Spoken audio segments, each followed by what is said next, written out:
honestly, probably in 5 years or so, I'm sure that we're going to see level 4 autonomous driving on our highways.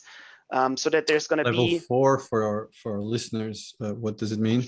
It means that you can take off the hands of the steering wheel and you can do whatever you want to. You don't have to. You can watch a movie, but for example, right? And you don't have to look at the road. With level 3, you can take off the hands. You can do something else, but whenever it prompts you to put the hands back on the steering wheel, you have to do it. Level 5 is in every circumstance, no matter what happens. If it's at nighttime, daytime, country road, city, and I think level 4 will be applied to certain kinds of manageable environments, like the motorways. like motorways, where you can predict what's going on, and it's not that unpredictable as a city environment. So I think this is what we're going to see in the next 5 years or so. Move forward, advance slowly but surely. The problem of autonomous driving is really human drivers, isn't it?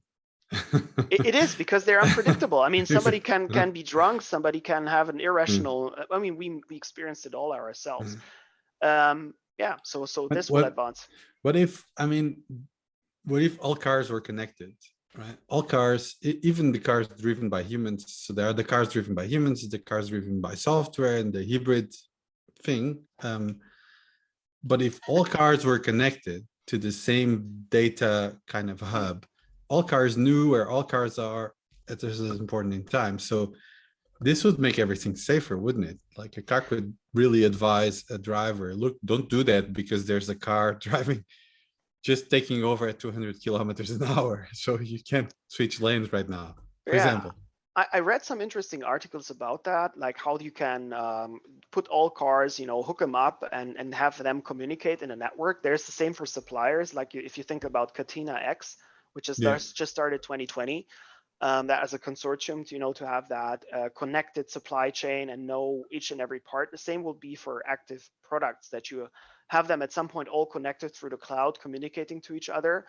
So that could be a huge add-on for security, because then you know where each car is, and even if one car behaves irrationally, everybody else surrounding the car knows about it and will act accordingly, reduce speed or keep the distance accordingly and so forth.